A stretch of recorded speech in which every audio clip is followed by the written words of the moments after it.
Shalom semuanya ya. Terima kasih buat Pak Yongki, Bu Yongki yang memberi kesempatan ya untuk saya juga bisa sharing firman. Hari ini saya akan membawa tema segala sesuatu itu ada waktunya Tuhan ya. Kita ini sebagai seorang hamba nggak bisa ya mau paksa waktunya Tuhan. Tuhan cepat, saya sudah tidak tahan, saya sudah tidak kuat ya. Kita hari-hari ini percaya, walaupun di dalam satu titik di mana saudara rasanya sudah tidak berdaya, saudara rasanya melihat jalan tertutup tembok tebal, tapi tetap waktu Tuhan pasti yang terbaik. Ya, kalau kita paksakan waktu kita ini tidak jauh lebih pintar dari Tuhan. Ya, kita ini cuman manusia yang terbatas, debu lagi. Kadang-kadang kita ini, kalau saya dulu orang yang tipe orang suka maksa waktunya Tuhan. Setelah saya mengerti firman, saya bisa ketawa sendiri, saudara. Saya bilang ini, iya ya Tuhan, saya ini cuma debu. Saya ini cuma terbatas. Lah kok saya ini merasa lebih pintar dari Tuhan? Saya dulu suka ngatur Tuhan. Tuhan, cepet ini, supaya saya ini, saya ini, saya ini. Wow, ya.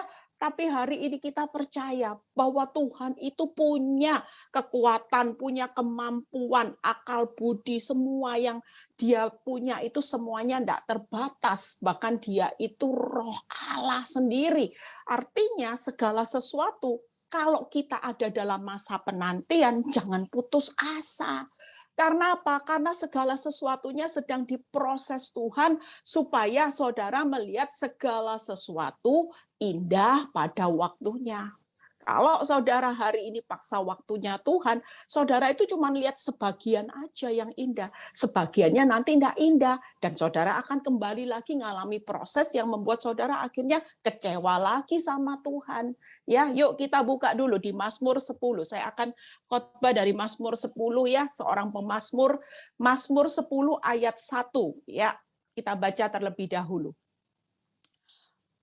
Mazmur 10 ayat 1. Mengapa engkau berdiri jauh-jauh ya Tuhan, ya, dan menyembunyikan dirimu dalam waktu-waktu kesesakan, ya. Kita semua hari-hari ini selalu ada banyak pertanyaan, question mark ya. Tuhan, mengapa? Mengapa kok Tuhan ini jauh? Tuhan, katanya engkau Tuhan yang baik. Kenapa hidupku kok rasanya hari ini engkau izinkan ngelewati masalah satu belum selesai, datang lagi kroninya, ya, lewati lagi. Dan saudara mungkin berkata gini, Tuhan ini kenapa ya? Waktu aku sesak, aku butuh engkau, tapi Tuhan sembunyi. Ini jadi pertanyaan buat saudara dan saya hari-hari ini yang lagi menunggu waktunya Tuhan. Kita percaya bahwa hari ini seperti saya pernah khotbah beberapa saat yang lalu, ya, nanti kita baca ayatnya di Ratapan 3, ayat 31, 33, dan 36. Kita percaya bahwa Tuhan itu selalu besar kasih setianya, ya. Tuhan itu tidak pernah rela kalau hidup kita itu sebenarnya mengalami keadaan disakiti. Kenapa? Karena kita ini biji mata Tuhan. Kita ini berharga dan sangat dikasihi. Dan yang ketiga, kenapa? Tuhan itu sebenarnya dia melihat kok apa yang tidak adil di dunia ini buat orang benar, hidup benar kok harus ngalami ditindas, ditipu.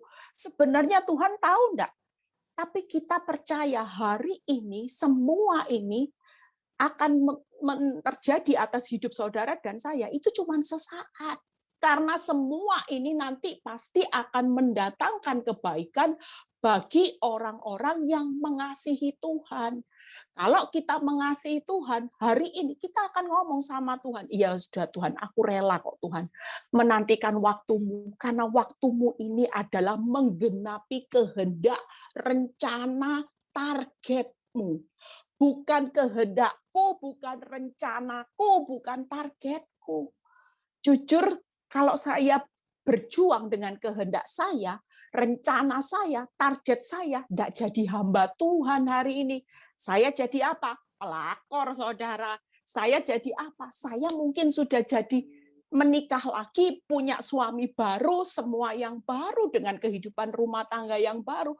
Tidak bertahan, saudara, sakit berdarah-darah. Saya dulu ingat omongannya Pak Yongki sama Bu Yongki waktu saya ke Amerika beberapa waktu yang lalu. Ya, itu saya ingat waktu itu saya masih prosesnya masih 2-3 tahun. Ya, Pak Yongki itu bilang gini, Bu Eli tenang aja, biasanya proses itu 5 tahun lewat seperti saya, nanti happy ending ya. Wah, itu pada waktu saya hitungan yang ketiga, saudara. Saya ingat terus, oh ya udah tenang. Tahun keempat, lihat belum pemulihan, saya ingat omongannya Pak Yongki, Bu Yongki. Eli, biasanya rata-rata ya, biasanya. Makanya hari ini jangan hidup dengan asumsi biasanya ya. Kalau kita berkata biasanya, pengalaman setiap manusia itu tidak ada yang sama. Tuhan punya proyek buat Pak Yongki, buat saya, buat Bu Yongki, tidak sama. Jadi dari situ saya rekam, saya tunggu tahun keempat. Loh Tuhan, kok tambah parah ya keadaan hidup saya. Saya bilang gini, saya tunggu, saya besarkan hati lagi, mendekati, saya hitung. Tahun kelima, tambah bonyok saya, saudara. Lah mana ya indahnya Pak Yongki sama Bu Yongki, pemulihan 5 tahun. Happy ending. Pak Yongki dipakai jadi hamba Tuhan, ya, dipakai dipromosikan di New York. Lah sementara saya ndak lihat hasil, saudara. Bonyok tambah bonyok, saudara ya.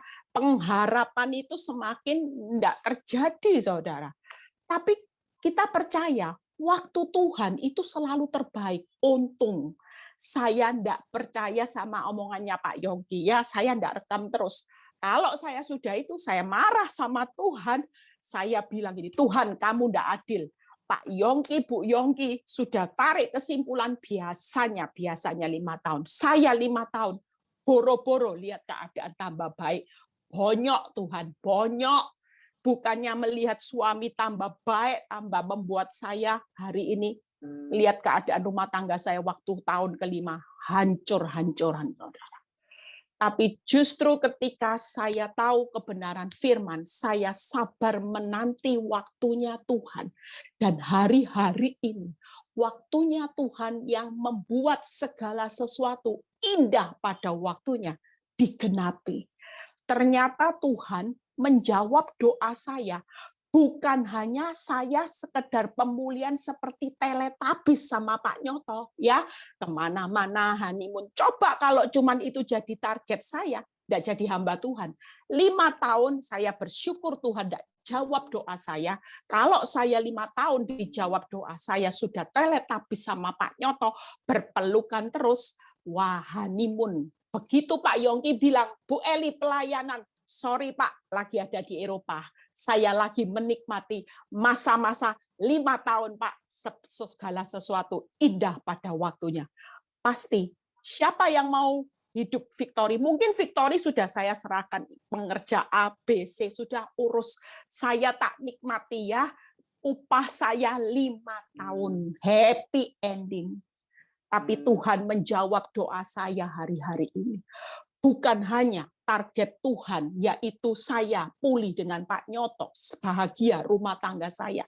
Tapi target Tuhan yang jauh lebih besar, mengirim Bu Eli dari Ibu Sosialita jadi hamba Tuhan. Satu persatu, Pak Nyoto mungkin kalau 5 tahun dipulihkan, dia tidak akan mengenal Yesus sebagai Tuhan dan Juru Selamat, cinta Tuhan tidak akan, saudara. Tapi hari-hari ini benih-benih itu, di mana Tuhan mulai tanamkan buat Pak Nyoto untuk mendukung pelayanan Victory. Dulu, boro-boro, kalau tahu saya pelayanan, saya diusir dari rumah. Dia bilang gini, jangan buat ibadah di rumahku. Kamu kalau mau buat ibadah keluar dari rumah ini, kamu pakai rumah orang lain, jangan rumahku dibuat ibadah, ya. Tapi hari ini target Tuhan adalah saya, Pak Nyoto, anak saya mungkin tahun kelima tidak akan sekolah Alkitab. Anak saya justru memutuskan sekolah Alkitab setelah dia lulus S1. Mungkin tidak ada perubahan apa-apa dalam hidup saya, cuman target saya supaya saya berpelukan lagi. Betapa konyolnya saya kalau waktu itu saya marah sama Tuhan hanya karena target saya yang tidak berhasil. Saya begitu konyol dan bodohnya saya sebagai orang benar. Makanya hari ini yuk kita sebagai anak Tuhan, kita jangan mau hari ini diintimidasi sama iblis, ya, seolah-olah Tuhan jauh, Tuhan sembunyi, Tuhan cuek, Tuhan itu tidak adil. Senyatanya dia tetap Tuhan yang terbaik dan dia Tuhan yang seadil-adilnya dalam hidup saudara dan saya. Amin, saudara. Ya, nanti kalau ada waktu, saudara baca di Ratapan 3. Yuk kita baca sekilas aja. Saya baca dari mana ini dilakukan oleh pemazmur, ya. Ratapan 31 ayat 33 dulu, ya. Karena tidak untuk selama-lamanya Tuhan itu mengucilkan saudara dan saya, ya.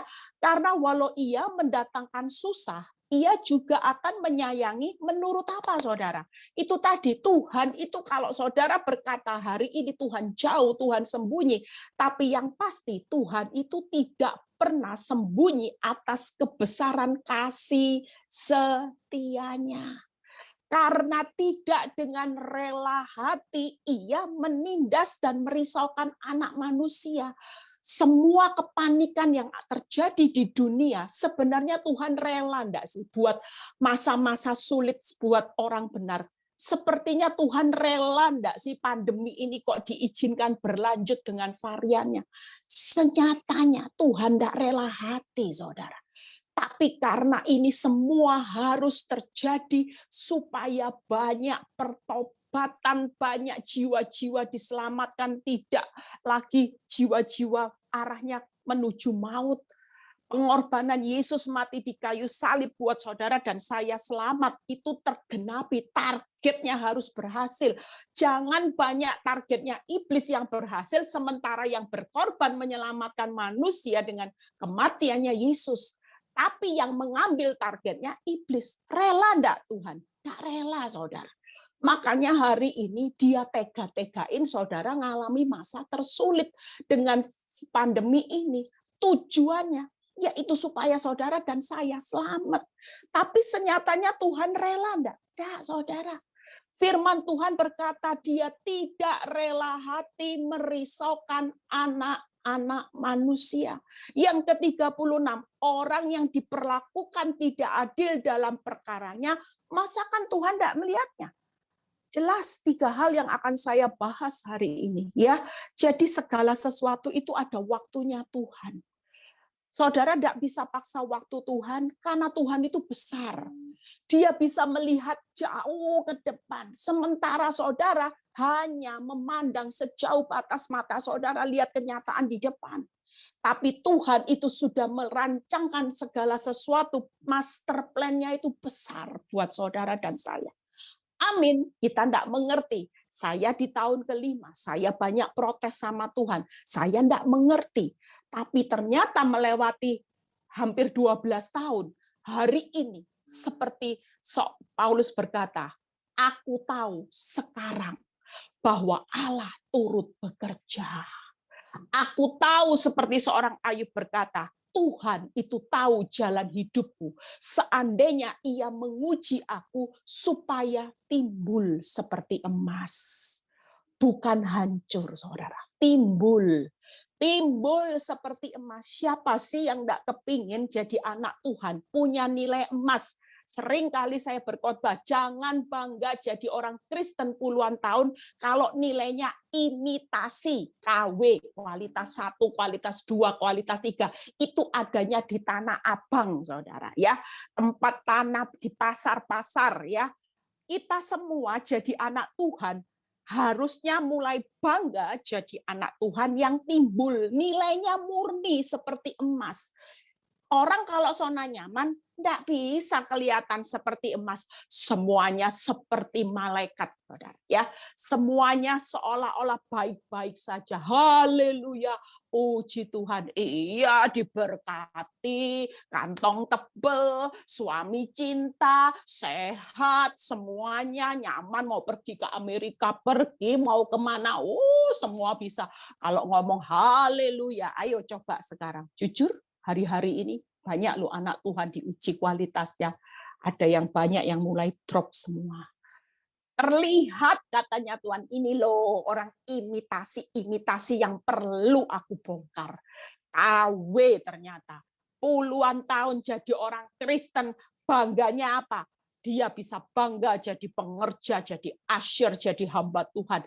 Tapi sementara lihat hari ini, terlihat kan? Ternyata orang yang dibangga-banggain sama dunia, kualitasnya cuman kualitas 1, 2, 3. Apa yang membuat Tuhan bangga? Enggak. Hari ini sabar yuk ya. Kita lihat hari ini 3 hal, setelah itu saya selesai ya. Bagaimana sih kebesaran kasih setia Tuhan di Mazmur 10. Mazmur 10 ayat 12 sampai 13 ya. Kita percaya bahwa hari ini Tuhan itu mau saudara dan saya sabar ya, katakan sabar ya. Kebesaran kasih setianya. Mazmur 10 ayat 12-13. Bangkitlah Tuhan ya Allah, ulurkanlah tanganmu. Janganlah lupakan orang-orang yang tertindas. Mengapa orang fasik menista Allah sambil berkata dalam hatinya, engkau tidak menuntut. Hari ini kita percaya kalau Tuhan itu besar kasih setianya, ya. Bahkan kalau saudara baca di Mazmur 32 ayat 10, B berkata gini, tetapi orang yang percaya kepada Tuhan dikelilinginya dengan kasih setia. Itu artinya hari ini kita ini dikelilingi dengan kasih setia Tuhan. Nggak usah takut. Mau dibawa keadaan keuanganmu kacau balau, engkau kena PHK, engkau cari pekerjaan lagi sulit, nggak usah takut. Kita diizinkan melanjutkan proses dengan pandemi, dengan varian ini, percayalah, apa yang berlanjut dalam hidup saudara dan saya, kalau saudara selalu dikelilingi, kasih setianya Tuhan itu loh, tidak pernah selesai. Masalahmu boleh berlanjut, kasih setianya. Kalau masalahmu tambah berat, kasih setia Tuhan tambah besar enggak? Pasti saudara. Kita ini semua sebagai anak Tuhan, kalau saudara sadar akan kasih setia Tuhan yang tetap berlanjut di masa pandemi dengan variannya, takut apa saudara? Seperti pemazmur berkata, bangkitlah Tuhan, ulurkan tanganmu. Kasih setia Tuhan itu berbicara bahwa Tuhan itu akan turun tangan karena Dia pasti mengulurkan tangan hari-hari ini. Waktu saudara merasa keadaanmu tertindas, waktu keadaanmu seperti masa pandemi ini. Makanya saya ngajarin apa? Banyak angkat tangan. Sudah Tuhan, keuanganku, angkat tangan. Saya dulu kalau dihadapkan suami saya, ya dari orang yang banyak ngasih informasi, suamimu aku ketemu foto, tadi aku foto suamimu makan berdua, berpelukan. Panas enggak? Hati panas enggak? Tapi saya bisa ngapa-ngapain enggak? Lah sama Tuhan enggak boleh balas apa-apa. Tuhan itu cuman ajari saya suruh balas suami saya seburuk apapun perbuatannya. Cuman boleh berdoa, cuman boleh baik, tebar pesona, senyum, sama mengasihi. Nggak boleh balas di luar 3 ini. Walaupun kelihatan suami saya makin menjadi-jadi. Apa yang saya lakukan? Ya angkat tangan terus. Angkat tangan Tuhan. Angkat tangan buat suami saya Tuhan. Ketika saya angkat tangan, Tuhan turun tangan enggak? Tuhan pasti mengulurkan tangan, saudara. Karena Dia punya kasih setia yang besar. Yang kedua apa? Tuhan itu tidak pernah melupakan. Jangan gampang diintimidasi iblis berkata, lihat ya, kamu sudah berdoa. Katanya bisu, tuli, tidak boleh bales yang jahat. Mana? Dan orang berkata, Tuhan tuh memang melupakan hidupmu, tidak adil. Tapi senyatanya firman Tuhan berkata, Tuhan tidak akan melupakan orang-orang yang tertindas hari-hari ini. Jangan gampang terintimidasi dengan iblis, karena iblis bisa datang dengan fakta yang memang nyatanya hancur-hancuran. Tapi hari ini Tuhan tidak pernah melupakan orang-orang yang tertindas. Kenapa? Karena Dia punya kasih setia yang besar. Orang yang punya kasih setia yang besar, dia selalu ingat akan penindasan saudara. Yang ketiga, ya, sambil berkata dalam hatinya, engkau tidak menuntut. Senyatanya, Tuhan itu Tuhan yang adil. Dia pasti menuntut keadilan. Apa yang saudara tabur sebagai orang benar, saudara akan tuai. Tapi apa yang ditabur orang jahat, mereka akan menuai badai. Itu berbicara kebesaran kasih setia Tuhan. Amin, saudara. Yuk, yang kedua, tidak rela hati. Mazmur 10 ayat 14. Satu ayat lagi kita selesai. Oh, dia 2 ayat lagi kita selesai, ya. Mazmur 10 ayat 14, ya. Engkau memang melihatnya, Tuhan. Sebab engkaulah yang melihat kesusahan dan sakit hati. Ibu-ibu yang hari ini sakit hati, ya, jangan melo, ya. Seolah-olah dunia ini milik saudara, ibu-ibu berdua, ya. Suami menyakiti hati Melodu, sakitnya hatiku Tuhan, hancurnya hatiku, nangis berhari-hari, nangis Bombay, ngerenungi nasib, ngerenungi suami yang selingkuh, ya. Mungkin ada banyak orang yang kesusahan hari ini, keuanganmu kacau balau. Saudara tidak perlu merenungi kesusahan, tidak perlu merenungi keadaan yang memang hari-hari ini membuat saudara terpuruk. Tapi senyatanya firman Tuhan berkata, sebab engkaulah yang melihat kesusahan dan sakit hati. Tuhan itu tidak pernah rela, tidak tega. Matanya tertuju buat orang yang hari-hari ini susah. Wong namanya hatinya itu besar kasih setianya. Yang namanya hati tidak tegaan. Tuhan lihat enggak hari-hari ini kesusahan, sakit hatimu disakiti, tapi saudara belajar enggak membalas. Walaupun keuanganmu hari ini kacau balau, engkau tetap belajar mengucap syukur. Engkau tetap belajar sukacita, enggak belajar tipu sana tipu sini. Sementara yang jadi penipu sana tipu sini hidupnya cepat kaya, cepat ganti mobil, cepat ganti rumah. Tapi saudara enggak pernah ngiri dengan berkat orang dunia. Saudara tetap sabar menantikan waktunya Tuhan, karena Tuhan punya hati, dia melihat. Yang kedua, supaya ini yang luar biasa. Apakah Tuhan cuma lihat, oh ya kamu jadi orang benar. Lihat ya kata-katanya. Supaya engkau mengambil saudara, diambil ke dalam tanganmu sendiri. Kepadamulah orang lemah menyerahkan diri. Keren ya saudara. Tuhan itu tidak hanya tengok-tengok di surga lihat, oh iya anakku disakiti, oh iya anakku kamu lagi pilot, kamu lagi cari pekerjaan susah. Enggak loh. Firman Tuhan berkata, setelah dia lihat, dia akan mengambil bebanmu. Hari ini kesakitan, rasa susahmu, dia ambil di dalam tangannya sendiri, tangannya saudara. Hari ini, pagi ini, malam ini di New York, kita percaya bahwa Tuhan sedang ambil alih rasa sakitmu. Tuhan sedang ambil alih hari ini rasa susahmu, kepayahanmu, yang engkau sedang berkata, Tuhan, aku sudah tidak mampu lagi. Tapi Tuhan melihat dan mengambilnya di dalam tangannya sendiri. Lihat kata-kata berikutnya. Kepadamulah orang lemah menyerahkan diri, untuk anak yatim piatu engkau menjadi penolong. Setelah diambil, apakah tidak ditolong? Ditolong, saudara. Karena Tuhan itu tidak rela, sesaat, sabar. Yang lagi dalam penantian waktunya Tuhan, sabar ya, sabar. Tuhan itu melihat, Tuhan sedang bekerja mengambil alih rasa sakit dan susahmu. Yang ketiga, dia pasti menolong orang yang anak yatim. Orang yatim itu yang tidak diperhatikan.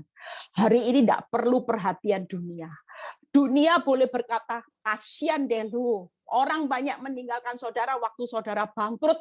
Saudara hanya butuh satu, yaitu Yesus sebagai juru penolong untuk memulihkan segala sesuatu indah pada waktunya. Amin, saudara. Yuk yang terakhir ya. Dari keadilan. Buka Mazmur 10 ayat 15 sampai 17.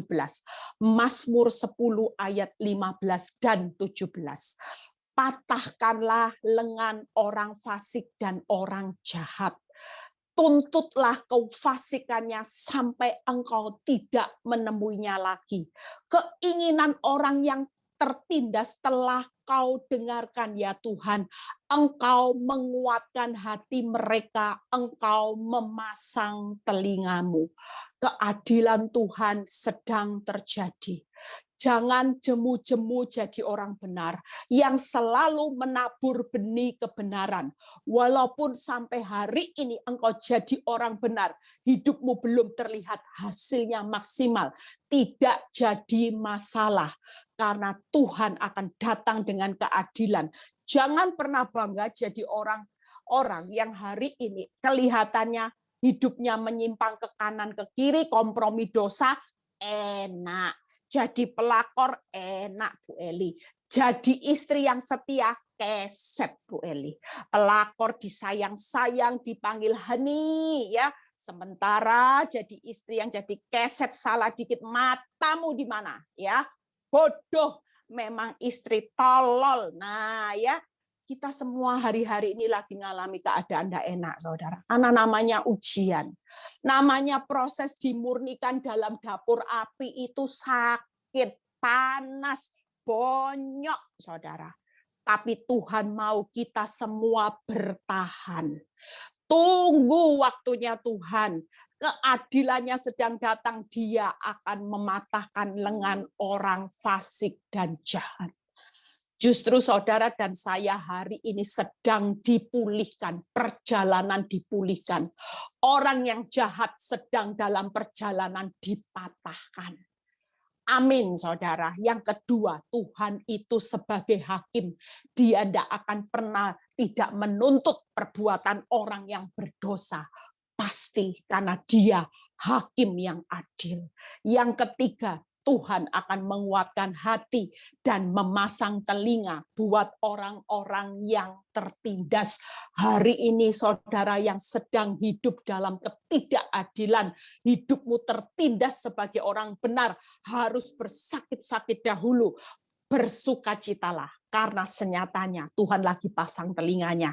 Dan Tuhan menguatkan hati saudara, sampai saudara selesai melihat waktunya Tuhan yang indah pada waktunya. Amin ya. Jadi 3 hal saudara hari ini harap sabar ya. Bagian saudara apa? Ini ayat yang membuat saya suka ya. Mungkin ini kebalik tapi nggak apa-apa. Yuk Mazmur 119, setelah itu selesai pemain musik boleh siap ya. Mazmur 119 ayat 101 dan 102. Ini ayat yang membuat saya suka pada waktu saya ngalami lowbat. Ayat ini menjadi kekuatan buat saya. Yuk kita baca sama-sama. Terhadap segala jalan kejahatan aku menahan kakiku. Ya, tahan kakinya supaya aku berpegang pada firman-Mu. Hari ini pastikan, walaupun penawaran dunia jadi pelakor enak, ya, ambil suami orang enak, tipu-tipu enak, ya, investasi bodong enak, ya. Itu di New York itu ada investasi yang dibawa kabur uangnya, ya, dibodoh-bodohi katanya bunganya berapa, kelihatannya hauce, ya, terima uang, ya. Tapi itu tetap secara akal kita tidak boleh jadi orang Kristen. Itu namanya mempercepat waktunya Tuhan. Ya, resikonya tinggi. Kalau sudah dibawa kabur, jangan bilang gini, Tuhan kok engkau tega. Aduh luar biasa ya. Jadi orang Kristen ini kalau investasi tidak pernah tanya Tuhan, kalau rugi nyala-nyalain Tuhan. Ya, lihat supaya aku berpegang pada firman-Mu, aku tidak menyimpang dari hukum-Mu, sebab engkaulah yang mengajar aku. Kita semua hari-hari ini sedang diajar Tuhan untuk timbul seperti emas. 3 hal yang saudara harus lakukan hari ini. Yang pertama, ya, sabar dalam prosesnya Tuhan, karena kita diajar. Orang kalau diajar itu hari ini sabar. Kalau belum pinter ya diajar terus sampai pinter. Tuhan itu sebagai guru kok, saudara sebagai seorang murid, saudara harus punya kerelaan. Sabar ya dalam prosesnya Tuhan, karena Tuhan lagi ngajar. lagi murnikan, lagi bentuk, lagi disiplin, dibentuk karakter Kristus diajari. Yang kedua, pegang teguh firman Tuhan. Amin. Hari-hari ini tidak ada cara, waktu saudara ada di dalam penantian waktunya Tuhan, saudara harus sabar, pegang teguh firman Tuhan, jangan pegang hartamu, nanti kecewa ya. Pegang suamimu yang baik, kecewa seperti saya. Dulu pegangan saya suami saya yang cinta mati sama saya. Saya pikir dia tidak akan pernah mengecewakan. Ya, dulu moto saya sekali nyoto tetap nyoto, tapi hari ini moto saya dirubah, sekali Yesus tetap Yesus, itu yang benar. Amin, saudara ya. Yang ketiga yaitu hidup tanpa penyimpangan. Amin. Jangan menyimpang ke kanan ke kiri sudah. Nantikan waktunya Tuhan. Amin ya. Saya sudah selesai. Yuk, kita semua mau sabar, kita mau semua pegang firman Tuhan, kita mau hidup tanpa penyimpangan ya. Semua ini bisa toh saudara lakukan, memang sakit ya. Karena kita percaya bahwa Tuhan itu besar kasih setianya ya. Tuhan itu tidak rela kok. Saudara tahu hati Tuhan itu sebenarnya nangis kok lihat masa-masa pandemi ini. Karena banyak orang yang berteriak kepada Tuhan, tolong, tolong. Sebenarnya dia tidak rela. Percayalah, dia akan melihat datang dengan keadilan karena dia melihat keadilan dari orang-orang benar yang hari-hari ini rela bayar harga untuk diajar, dibentuk karakter Kristus, rela sakit-sakit Tuhan, tapi dia rela. Ternyata hasilnya pasti segala sesuatu indah pada waktunya. Tuhan Yesus memberkati ya. Saya serahkan, yuk kita mau nyanyi ya. Satu lagu, kalau boleh saya nyanyi itu. Waktu Tuhan pasti yang terbaik ya. Ini mengingatkan kita hari ini, yuk waktu Tuhan tuh waktu yang terbaik.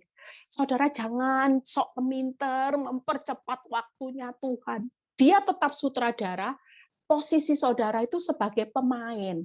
Jangan dibalik. Saudara yang jadi sutradara, Tuhan yang jadi pemainnya. Kita hari ini yuk nyanyi yuk sama-sama ya. Nanti quote saya bisa di capture semuanya supaya nanti kalau sudah selesai khotbah saudara bisa merenungkan lagi ya. Hari ini Tuhan sedang mengulurkan tangan kok. Tenang aja. Tuhan lihat, Tuhan ambil, Tuhan tolong.